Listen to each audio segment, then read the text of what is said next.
వృధా కాదు, దేశానికి ఉపయోగపడ్డదని మేము చెప్తున్నాం. రోల్ మోడల్ తెలంగాణ అని ఎందుకు చెప్తున్నాం? 100 సంవత్సరాల నుంచి ఎవరు చెయ్యలేని పనిని, ప్రక్రియను తెలంగాణ రాష్ట్ర ప్రభుత్వం చేయడం ద్వారా చెయ్యడానికి ఏ విధి విధానాలు ఉండాలి, చేయడం వల్ల వచ్చే ప్రయోజనం ఏంది, చెయ్యకపోతే కలిగే రాజకీయ పార్టీలకు నష్టమేంది తెలిసింది. కాబట్టి ఈరోజు తెలంగాణలో సేకరించిన సమాచారం దేశానికి ప్రయోజనం చేకూరింది. కాబట్టి ఇవాళ దేశానికే రోల్ మోడల్గా నిలబడ్డం మేము. తెలంగాణ మోడల్ దేశానికే రోల్ మోడల్.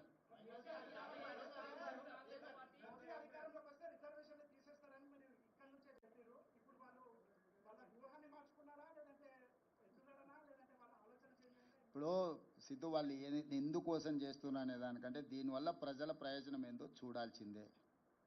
ఆ ఎన్నికల ముందు వాళ్ళు చేసిన ప్రయత్నాన్ని మేము తిప్పికొట్టినాం కాబట్టి, ప్రజలు కూడా తిప్పికొట్టి 240 సీట్లు ఇచ్చారు కాబట్టి రిజర్వేషన్లు రద్దు కాలేదు, రాజ్యాంగాన్ని మార్చలేదు. వాళ్ళు అనుకున్న 400 సీట్లు వచ్చినుంటే ఈ పాటికి దేశంలో రిజర్వేషన్లు రద్దు అయ్యేవి, రాజ్యాంగం రూపురేఖలు మారిపోయేది, ఈరోజు కులగణన కూడా జరుగుండేది కాదు. ఆ రోజు ప్రజలు మేము అప్రమత్తం చేసినాం కాబట్టి వాళ్ళకి సంపూర్ణమైన మెజారిటీ ఇవ్వకుండా 240 సీట్లు ఇచ్చారు కాబట్టి సంకీర్ణ ప్రభుత్వంలో వాళ్ళు అనుకున్న ఎజెండాను అమలు చేయలేని పరిస్థితిలో ఇప్పుడు ఈ సంకీర్ణ ప్రభుత్వాన్ని కాపాడుకోవాలంటే కులగణన చేసి తీరవలసిందే. ఎందుకంటే అక్కడ బీహార్లో వాళ్ళతో సంకీర్ణ ప్రభుత్వంలో ఉన్న నితీష్ కుమార్ ఇతరులు ఈరోజు కులగణన చేయాలనే డిమాండ్తో ఉన్నారు. మొన్నటి వరకు మీరు చెప్పిన నరేంద్ర మోడీ గారు బీజేపీ కులగణనకు వ్యతిరేకంగా మాట్లాడిండు కదా.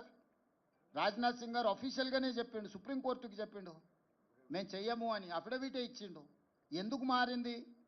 మేము ఎన్నికల ముందు, పార్లమెంట్ ఎన్నికల ముందు ప్రజల్ని అప్రమత్తం చేసినాం కాబట్టి ప్రజలు మోడీకి సంపూర్ణమైన మెజారిటీ, ముఖ్యంగా 400 సీట్లు ఇవ్వకుండా తిరస్కరించడంతో by political compulsion he has decided to take up this issue.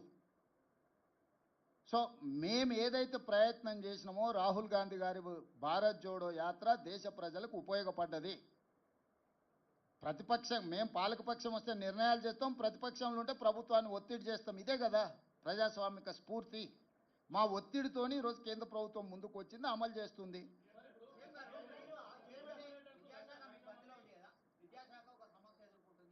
ఇక అది ఇప్పుడు ఇది మాట్లాడుకున్నాం, ఇప్పటికాడికి దీనికి మాట్లాడదాం.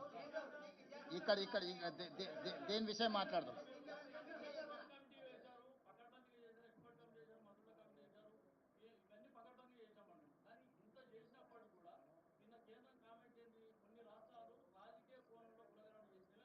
అవును,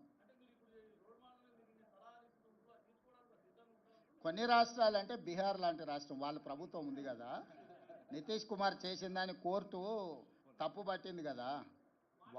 వాళ్ళ గురించి వాళ్ళు చెప్పుకుంటే ఎన్నికల్లో నష్టం వస్తుందని బీహార్ను పరోక్షంగా కోర్టు చేసిండు Ashwini Vaishnaw. It is not for Telangana.